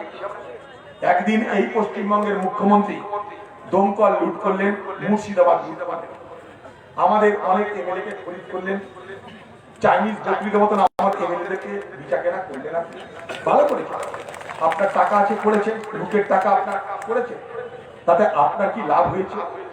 আমি তখনও বলেছিলাম আর আমার উপর যা করছেন একদিন আপনার উপরেও তাই হবে দিদি ভাই। পাপ বাপকে ছাড়ে না, আজকে আপনার উপরে তাই হচ্ছে। আপনার দল থেকে লোক ভারত থেকে পালাচ্ছে। আপনি রাস্তা দেখিয়ে দিয়েছেন যে জনপ্রতিনিধি তুমি নিজেকে কেনা বেচা করতে পারো, তুমি শিক্ষা দিয়ে দিয়েছো জনপ্রতিনিধি তোমাদের কেনা বেচা করা যায়। এমএলএ যারা কংগ্রেস থেকে পালিয়ে তৃণমূলে গেছে, এখনো তাদের পকেটে তাদের ব্যাগে কংগ্রেসেরই সিম্বল আছে, কিন্তু তৃণমূলের নেতা হয়ে গেছে, তৃণমূলের নেতা হয়ে গেছে, পকেটে এখনো কংগ্রেসের সিম্বল তাদের। বুঝেন মজা? তো দিদি কেমন ন্যায় রাজনীতি করেছে, কেমন নীতি রাজনীতি করেছে। আরে দম যদি থাকতো তাদেরকে দলে নে, দিয়ে বল তৃণমূলের টিকিট দিলাম, তৃণমূলের টিকিটে জয়ী হয়ে ফিরে এসো। তা তো করেননি আপনি। কংগ্রেসের এমএলএকে ভাবিয়ে নিয়ে চলে গেছে, 50 লক্ষ টাকা করে দাম দিয়েছে। তারা মোটামুটি এদিক ওদিক ব্যবসা করতো, কেউ হোমিওপ্যাথি, কেউ অ্যালোপ্যাথির কারবার করতো। তারা এখন বড় বাড়ি বানিয়ে ফেলেছে, ব্যবসা বানিয়ে ফেলেছে, কোনো অসুবিধা নেই তাদের। কি দেখলেন? মমতা ব্যানার্জি নিজের রাস্তা খুলে দিয়েছে যে জনপ্রতিনিধি ভোট নিবার সময় বলবা মানুষকে আপনাদের দোয়া চাই, দয়া চাই, শীত গ্রীষ্ম বর্ষা আপনারা আমাদের উপর করতে পারেন ভরসা। এটা ভোটের আগে বলা যায়, ভোটের পর কেনাবেচা করা যায়। আপনি শিখিয়েছেন, তাই আপনাদের নেতারা আপনার শিক্ষা নিয়ে বিজেপি এবার বেশি পয়সা দিচ্ছে তার কাছে কোন দিকে যাবে? এতদিন যারা ছিল নীল চোর, এবার তারা হবে গেরুয়া চোর। চোর তো চোরই থাকবে। দিদির দলে ছিল নীল চোর, মোদির দলে গিয়ে গেরুয়া চোর হবে। এটাই আপনি করলেন বাংলায়। সকাল বিকাল কি দেখছি আমরা? তৃণমূলের সংঘর্ষের কারণ ভাগলিয়ে মারামারি। তৃণমূলের নেতা বলছে দুর্নীতি করেছে, তাই প্রতিবাদ করতে গেছিলাম, তাই মারামারি। বিজেপি নিজের পার্টি হচ্ছে নিজেরা আগুন লাগাচ্ছে, সেখানে কি বলছে? আদি তৃণমূল, নতুন তৃণমূল, এই নিয়ে মারা। তৃণমূলের নেতা কি বলছে? বলছে তৃণমূল এখন নানা রকমের লোক ঢুকে গেছে, অনেক পুরনো তৃণমূল, হালের তৃণমূলের টপ খারাপ তৃণমূল, 3 রকমের তৃণমূল এখন দিদি। পুরনো যারা তৃণমূল তারা বলেছিল ভাই কামাতে হবে, রয়েছে অনেকদিন ধরে কামাতে হবে, শরীর স্বাস্থ্য ঠিক রেখে খেতে হবে। নতুন তৃণমূল যারা, তারা বললো আকাশে মাঝে মাঝে কালো মেঘ হচ্ছে, ঝামেলা করে লাভ নাই, তাড়াতাড়ি খাও, হজম করতে না পারলে হলবি খেয়ে। আর হালের তৃণমূল বলছে ওসব ঝামেলার কোনো দরকার নাই, যা পাবি তা গিলে নে। তো মাছ মাংস খেয়ে এলে দিদি ভাইয়ের বইয়ের হার বানিয়ে এলে মমতা দি রাম, ঘর বাড়ি করে এলে দিদি ভাইয়ের আনবে। এটাই আজকে তৃণমূলের স্লোগান। বাংলাকে তাই বাঁচাতে হবে। বাংলায় যা দেখছেন সার্কাস, দেখছেন সার্কাস। সকাল থেকে রাত পর্যন্ত টিভি খুললে তৃণমূল আর বিজেপি সার্কাস দেখবে, কে কোন দিকে যাচ্ছে আর কে কোন দিকে যাচ্ছে না। মানুষের সমস্যা নিয়ে কোনো আলোচনা, বেকারদের চাকরি নিয়ে কোনো আলোচনা, মানুষের জীবনের সমস্যা নিয়ে আলোচনা না। এখন ভোট হচ্ছে, দিদি বলছে আমি এখন দুয়ারে দুয়ারে। কালকে যদি আপনাকে বলে দিদিকে দুয়ারে দুয়ারে না, এখন আমাদের সালুন ঘরে চলে যেতে, তাই আপনি যদি বলেন আমার বাড়িতে সব বসে রান্না করতে দিদি, তাই কারণ ভোট 10 বছরে মনে ছিল না আপনার মানুষের দুয়ারে দুয়ারে যাওয়ার কথা। আপনি দমকল তাদেরকে ইজারা দিয়েছিলেন, এখানকার তৃণমূলের মস্তানদের, তাদের পুঁজি কি? বোমা গুলি আর পুলিশ, আর তো কিছু না। বোমা গুলি আর পুলিশ, মস্তানি, বোমা গুলি পুলিশ, লুট করবো, টাকা কামাবো, পুলিশকে কিছু দিব, মস্তানকে কিছু দিব, ভাড়া যাতে রাখে তাতে কিছু দিব, কিছু বোমের মশলা কিনবো, কিছু মেশিন কিনবো, লোককে চমকাবো, এটাই এটাই কি কি লাভ হলো তাতে? দমকল উন্নয়ন হয়েছে? দমকল ব্লকের কিছু হয়েছে? কার কি হয়েছে? যাদের বিড়ি খাওয়ার পয়সা ছিল না তারা এখন সিগারেট খায়। যাদের যাদের কুড়ে ঘর ছিল তারা এখন দমকলে না, দমকলে তো আছে, বহরমপুরে ফ্ল্যাট লাইট, কলকাতায় ফ্ল্যাট লাইট। কারণ আগামী দিনে গা-গন ছেড়ে পালাতে হবে, পাবলিকের ঢুকে কোথায় গিয়ে থাকবে ঘর করে। যাদের সাইকেল চালার ক্ষমতা ছিল না, এখন তারা কি করছে? বলছে কালো কালো গাড়ি চলছে, এখন তারা কালো কালো গাড়ি চলছে। দিদির আমলে এটার নামই উন্নয়ন, দিদির আমলে এটার নামই উন্নয়ন। তাই মোদি দিদির কোনো ফারাক করতে যাবেন না। এ বাংলায় বিজেপি পার্টিকে আজ ফুলে ফলে দুধে কলায় বড় করে মানুষ করেছে বাংলার মুখ্যমন্ত্রী মমতা ব্যানার্জি। কংগ্রেসকে আর সিপিএম কে হত্যা করতে গিয়ে আপনি এই বাংলার ধর্ম নিরপেক্ষ রাজনীতি করার যে জমিটা, সেই জমিটা কেড়ে নিয়েছিলেন। যখন বাংলায় বিরোধী বলে কিছু রাখলেন না, তখন চুপি চুপি বিজেপি পার্টি প্রবেশ করলো বাংলার প্রত্যন্ত এলাকায়। কখনো শুনেছেন কোন বিজেপি পার্টি নেতার বিরুদ্ধে একটা গাঁজার কেস দিয়েছে, এনডিপিএস কেস দিয়েছে? না। কখনো কি শুনেছেন যে বিজেপি পার্টিকে বলেছে তোমাদের ভোট করা যাবে না? না। কখনো কি বিজেপিকে বলেছে তোমাদের পঞ্চায়েত করা যাবে না? না। কারণ ওরা চেয়েছিল মমতা ব্যানার্জি এই মুর্শিদাবাদ জেলার হিন্দু বিজেপিতে যাও, আর মুসলমান আমার সঙ্গে থাকো। কেন? অধীর চৌধুরী বিজেপি হয়ে যাচ্ছে, তাই আমার সঙ্গে থাকো। অধীর চৌধুরীর সঙ্গে থেকে লাভ নাই। রেজিনগরের গ্রামে গ্রামে গিয়ে তৃণমূল প্রচার করেছে অধীর চৌধুরীকে ভোট দিলে কি হবে জানো? আগামী দিনে গোশ খাওয়া বন্ধ হয়ে যাবে। আমি না তৃণমূলের নেতা, আপনাদের এলাকায় বড় হয়েছি, জন্মেছি, বড় হয়েছি। কে কোথায় কি করেছে না করে সবাই জানে। আমরা মানুষকে শ্রদ্ধা করি, ভালোবাসি। এই মুর্শিদাবাদের মানুষের সঙ্গে আমাদের আত্মীয়তা, ভ্রাতৃত্ব, বন্ধুত্বের সম্পর্ক শুধু নির্বাচনী সম্পর্ক নয়। আজকে এই মুর্শিদাবাদের রাজনীতি বাতাবরণে বিষাক্ত সাম্প্রদায়িকতা সৃষ্টি আপনি করেছেন। কোথায় অধীর চৌধুরী বিজেপি হয়েছে দেখান দিদিভাই। যারা আপনার দলের বড় বড় মুখিয়া পাঠিয়েছিলেন আমাকে হারানোর জন্য আর বিজেপি বানানোর জন্য, তারাই তো বিজেপিতে ঢুকে গেছে এখন। তারাই তো বিজেপিতে চলে গেছে। আরে আমরা ইমান নিয়ে চলি, নিয়াত নিয়ে চলি। আমি মুর্শিদাবাদের লোক, আমার পকেটে পয়সা কম হতে পারে, আমার অভাব থাকতে পারে, কিন্তু আমার নাম আমির খান। আমরা আমাদের ইজ্জতকে মর্যাদা নিয়ে চলি। অভাব অভিযোগ থাকলেও, অসুবিধা থাকলেও তোদের মতন হাটে বাজারে বিক্রি হওয়ার জন্য আমরা রাজনীতি করি না। মমতা সিদ্ধান্ত নিয়েছিল মুর্শিদাবাদে কংগ্রেসকে শেষ করে দিবে, পঞ্চায়েত করতে দিব না। কে থাকবে কংগ্রেসের সঙ্গে? টাকা কামাতে দিব না, কে থাকবে কংগ্রেসের সঙ্গে? ব্যবসা করে দেবো না, কে থাকবে কংগ্রেসের সঙ্গে? পঞ্চায়েতে ঘর দেবো না, কাজ দেবো না, কে থাকবে কংগ্রেসের সঙ্গে? দেখ কে আছে কংগ্রেসের সঙ্গে, দেখে যা। আজ এই মাঠে নিমন্ত্রণ করলাম, দাওয়াত দিলাম তৃণমূলের নেতাদের, দয়া করে দেখে যা।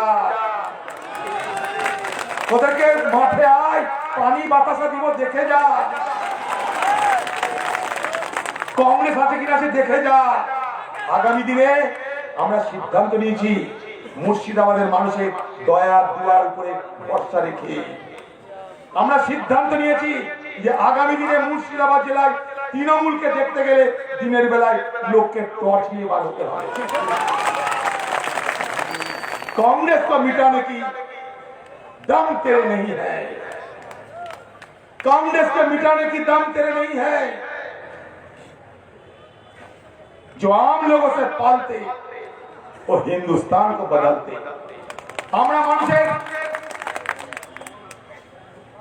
आम लोगों की दुआ से जो पलते वो देश को बदलते, वो हिंदुस्तान को भी बदलते। আমরা মানুষের দুয়া আশীর্বাদ নিয়ে বেঁচে থাকি, তাই আমরা পরিবর্তন করতে পারব। তাই তোর দম নাই কংগ্রেসকে খতম করার। তোদের নেতাদের বলতে হচ্ছে এখন দিদিকে সাহায্য করো কংগ্রেস, দিদিকে সাহায্য করে শিখিয়ে তোদেরকে বলতে হচ্ছে, তোদেরকে বলতে হচ্ছে যে কংগ্রেস আর উপায় নাই। আমি বলেছি যদি বাঁচতে চাও আজ না হয় কাল ঘুটনা থেকে মাথা নিচু করে কংগ্রেস দলে দিদি ভাই মিশে যাও। কারণ কংগ্রেস দল থেকে তোমার জন্ম হয়েছিল। আর পাকামি না করে আর মাতব্বরি না করে আজ না হয় কাল কংগ্রেস দলের সিধা লাইন লাগাও। ভবিষ্যৎটাই আজকে দমতলের মাঠে চলে গেলাম। কে লড়বে বিজেপির সঙ্গে? কার ক্ষমতা বিজেপির সঙ্গে লড়া? এই কংগ্রেস পার্টি 100 বছর আগে ঘটনা বলছি আপনাদের। 1915 সাল, 100 বছর আগের ঘটনা। 1915 সাল ভারতবর্ষের রাজনীতি প্রথম বিজেপি পার্টির প্রথম মেলে। নামটা অন্য ছিল, কখনো জনসংঘ, কখনো হিন্দু মহাসভা, কখনো রাষ্ট্রীয় স্বয়ংসেবক সংঘ, নানা নামে বিজেপির পূর্বপুরুষরা এ ভারতবর্ষে প্রথম মেলেছিল। 1915 সালে যখন প্রথম বিজেপি পার্টি প্ল্যাটফর্ম মেলে তখনই বলেছিল ভারতবর্ষকে আমরা হিন্দুদের রাষ্ট্র বানাবো, তাই সাম্প্রদায়িক বিভাজন করতে হবে, মানুষের মধ্যে ধর্মের নামে বিভাজন করে ভোট আদায় করতে হবে। রুখেছিল কে? তখন কি ভারতবর্ষে টিএমসি পার্টি ছিল? না, তখন ভারতবর্ষে ছিল কংগ্রেস পার্টি। কংগ্রেস পার্টির জন্ম 1885 সালে। কংগ্রেস পার্টি প্রথম দিন থেকে কি বলেছিল? ভারতবর্ষের সভাপতি ডব্লিউ.সি. ব্যানার্জি, জাতিতে তিনি খ্রিস্টান। ভারতবর্ষের কংগ্রেসের সভাপতি বদরুদ্দিন তায়ুবজি, জাতিতে তিনি মুসলমান। তারা কি বললেন? তারা বললেন ভারতবর্ষকে স্বাধীন করতে গেলে ধর্ম, বর্ণ, মত নির্বিশেষে সকলকে এক জায়গায় নিয়েছে দেশের প্রতি ভালোবাসা শেখাতে হবে। ধর্ম যার যার থাকুক, কিন্তু দেশের প্রতি সকলের ভালোবাসা, সকলের আন্তরিকতা তৈরি করতে। তাহলে কংগ্রেসের সঙ্গে বিজেপির লড়াই আজকের নয়, 1915 সাল থেকে এই লড়াই কংগ্রেস করতে করতে করতে করতে করতে করতে 2014 সালে প্রথম পরাজিত হয়। 100 বছর ঠেকিয়ে রেখেছিল ভারতবর্ষের রাজনীতির সাম্প্রদায়িক শক্তিকে এই কংগ্রেস পার্টি। যেদিন কংগ্রেস পার্টি দুর্বল হলো 2014 সালে বিজেপি ক্ষমতায় এলো। ক্ষমতা এসেই তাণ্ডব শুরু করে দেখুন, তাণ্ডব শুরু করে দিয়েছে সারা ভারতবর্ষ মিলে ক্ষমতায় আসার পর। তাই কংগ্রেসকে শক্তিশালী না করতে পারলে এদেশের গণতন্ত্র বাঁচবে না। কংগ্রেসকে শক্তিশালী করতে না পারলে এদেশের ধর্মনিরপেক্ষতা বাঁচবে না। হিন্দু মুসলমান সবারই জন্য গণতন্ত্র দরকার, সকলের জন্য ধর্মনিরপেক্ষতা দরকার। চেয়ে দেখুন উত্তরপ্রদেশে হাতরাসে একটা শিডিউল কাস্ট পরিবারের মেয়েকে মেরে ধর্ষণ করে খুন করে তার প্রমাণ লোপাট করার চেষ্টা করলো, রুখে দাঁড়ালো রাহুল গান্ধী, রুখে দাঁড়ালো সোনিয়া গান্ধী, রুখে দাঁড়ালো প্রিয়াঙ্কা গান্ধী, রুখে দাঁড়ালো ভারতবর্ষের জাতীয় কংগ্রেস। সেই আসামিদের চিহ্নিত করে আর তাদের বিচার করার ব্যবস্থা করলো। কে রুখে? ভারতবর্ষের মধ্যে প্রতিদিন মোদীর বিরুদ্ধে যদি যুদ্ধ করে কে? কংগ্রেস। প্রতিদিন তাকিয়ে দেখুন, আমরা সংখ্যায় কমে যেতে পারি, আমরা তো এমপি কমে গেছে পার্লামেন্টে, কিন্তু রাহুল গান্ধী, কংগ্রেস সবাই মিলে আমরা প্রতিদিন প্রতি মুহূর্তে এই বিজেপি পার্টির বিরুদ্ধে আমাদের লড়াই জারি রেখেছি। কারণ আমরা বিশ্বাস করি একটা দলকে দুর্বল করা যায়, একটা বিচারধারাকে নয়। কংগ্রেস দল দুর্বল হয়েছে, কিন্তু কংগ্রেসের বিচারধারার মৃত্যু নাই। আজ না হয় কাল কংগ্রেসকে মানুষকে সমর্থন করতেই হবে। তাকিয়ে দেখুন, তাকিয়ে দেখুন, আজকে দিল্লির প্রান্তে লক্ষ লক্ষ কৃষক আন্দোলন করছে তাদের অধিকারের জন্য। কিসের অধিকার? তাদের ফসলের ন্যায্য মূল্যের অধিকার। ইতিহাস কি বলছে? 1960-এর দশক ইন্দিরা গান্ধী ভারতবর্ষের প্রাক্তন প্রধানমন্ত্রী, তিনি কি বললেন? তিনি বললেন সবুজ বিপ্লব করতে হবে, সবুজ বিপ্লব না করলে আমরা খাদ্যে স্বয়ং সম্পূর্ণ হব না, বিদেশ থেকে খাদ্য ধার করে আনার যাতে প্রয়োজন না হয়, তার জন্য খাদ্যে স্বয়ং সম্পূর্ণ হতে হবে। আজকে মোদী বলছেন স্বয়ং সম্পূর্ণ ভারত, আত্মনির্ভর ভারত।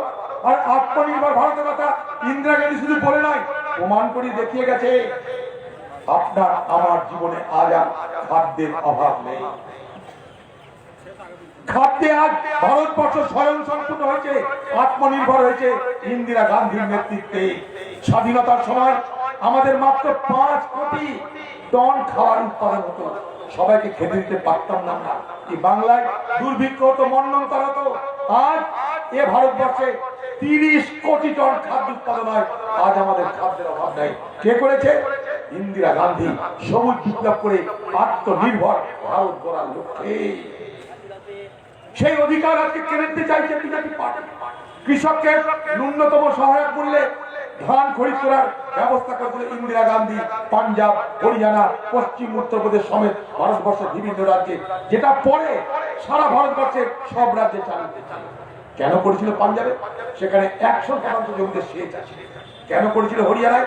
100% জমিতে সেচ আছে। তাই সেখানকার উর্বর এবং সেবিক জমিতে শুরু করেছিল সবুজ বিপ্লব। আজ ভারতবর্ষে যত খাদ্য আমাদের প্রয়োজন পড়ে তার 60 থেকে 70% খাদ্য পাঞ্জাব, হরিয়ানা, পশ্চিম উত্তরপ্রদেশে উৎপাদন হয়। ইন্দিরা গান্ধী কি করলেন? কৃষক যাতে উৎসাহিত হয় সেই জন্য বললেন তোমাদের আমি ন্যায্য মূল্যে ফসল কিনবো, ঘাবড়িও না। কৃষক দেখলো বাহ, আমাদের তো ফসল ন্যায্য দামে বিক্রি করতে পারবো, চাও ফসল উৎপাদন করো। আর ভারতবর্ষের গরিব মানুষকে কি বললো, তোমরা ঘাবড়িও না, আমি রেশন ব্যবস্থা চালু করছি, রেশনের সস্তায় তোমরা চাল গম পাবে। আজকে যে 2 টাকা 3 টাকা ধরে চাল গম পান, তার মধ্যে 28 টাকা 29 টাকা আপনাদের অনুদান দেয় এক এক কেজি চালের জন্য। ইন্দিরা গান্ধীর সৃষ্টি, রেশন ব্যবস্থা ইন্দিরা গান্ধীর সৃষ্টি, গণবন্টন ব্যবস্থা ইন্দিরা গান্ধীর সৃষ্টি, কৃষকের ফসল খরিদ করার ব্যবস্থা ইন্দিরা গান্ধীর সৃষ্টি। আর কৃষক বলছে আমার অধিকার কেড়ে নিও না। যে অধিকার ইন্দিরা গান্ধী আমাদের দিয়েছিল সে অধিকার মোদি তুমি কেড়ে নিও না। আমাদেরকে জমি কেড়ে ভিখারি বানিও না। তাই তো প্রতিবাদ, তাই তাকে দিল্লিতে লক্ষ লক্ষ কৃষকের আন্দোলন। সরকার না পারছে উগলাতে, না পারছে গিলতে, কঠিন হুঁকে পড়েছে আমাদের মোদি ভাই দিল্লিতে। তাই কংগ্রেস পার্লামেন্টের মধ্যে, পার্লামেন্টের বাইরে কৃষকদের পক্ষে আন্দোলন করছে। আজকেও আমাদের এই সভা, এই মিছিলের মধ্যে কৃষকের ন্যায্য অধিকার ফিরিয়ে দেওয়ার দাবি আমরা রেখেছি। এটাই কংগ্রেস, আমরা এইভাবেই আমাদেরকে চালাতে চাই। তাই এলাকার মানুষ আপনাদের বিজ্ঞতার উপরে, সচেতনতার উপরে আমার পূর্ণ আস্থা আছে, ভরসা আছে। আপনাদের অভিজ্ঞতার উপরে পূর্ণ আস্থা আছে, ভরসা আছে। এই মুর্শিদাবাদ যে যেখানে ছিল তাকে পাঠিয়ে দিন। এই মুর্শিদাবাদ কংগ্রেসের জেলা, মরহুম আব্দুল সত্তার সাহেবদের জেলা, মরহুম নুরুল ইসলাম চৌধুরীদের জেলা ফিরিয়ে দিন। সেই জেলায় কংগ্রেসের অতীতকে, তৃণমূল এই মুর্শিদাবাদ জেলায় কংগ্রেসের ঘরে ডাকাতি করে, লুট করে তাদের সংগঠন বাড়িয়েছে, লোক বাড়িয়েছে, তাদেরকে সেই জায়গায় পৌঁছে দিন। আজ তৃণমূল ছিন্ন ভিন্ন, তৃণমূল আজকে চুরমার হয়ে যাচ্ছে, খান খান হয়ে যাচ্ছে। দলে দলে লোক আজকে তৃণমূল ছেড়ে পালাচ্ছে। এই মুর্শিদাবাদেও তৃণমূলের নিচু তলার কর্মীরা আমাদের দলে আসছে। নেতাদেরকে আমরা লিখছি না, নেতারা তাই আসতে পারছে না। চোরদেরকে নেওয়া হবে না, চোরটাদের নেওয়া হবে না। এই মুর্শিদাবাদ জেলার কংগ্রেসের দরজা তৃণমূলের সাধারণ কংগ্রেস কর্মীদের জন্য সকাল থেকে সন্ধ্যে নয়, গোটা রাত খোলা থাকবে। আর যারা কংগ্রেসের উপর অত্যাচার করেছে, যারা কংগ্রেসকে হত্যা করেছে, খুন করেছে, লুট করেছে, কংগ্রেসের দরজা তাদের জন্য খুলছে না। অপেক্ষা করুন, দেখতে পাবেন মুর্শিদাবাদ জেলায় তৃণমূলের ভাঙনের চেহারা আর কিছুদিনের মধ্যে দেখতে পাবেন।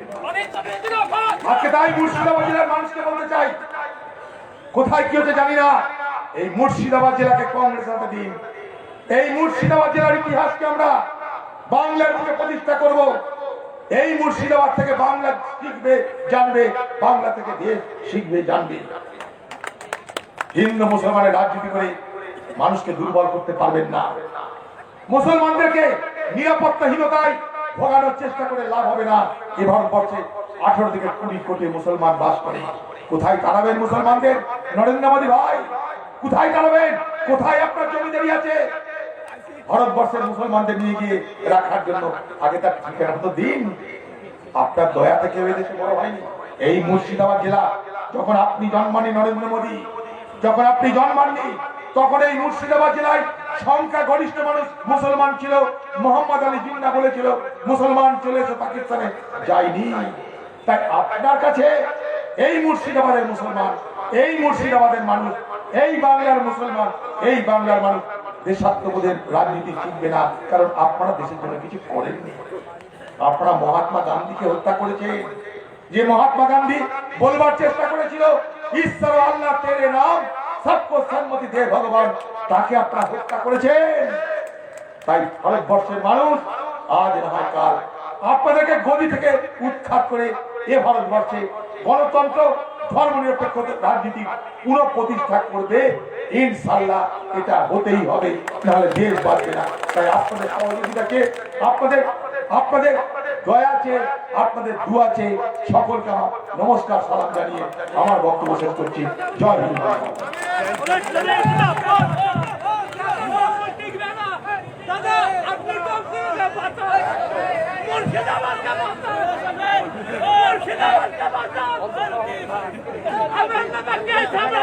আপনার কিছু হবে না চ্যালেঞ্জ থাকলো ঠিক আছে মিনারুল আমি একটা দুধ খাবো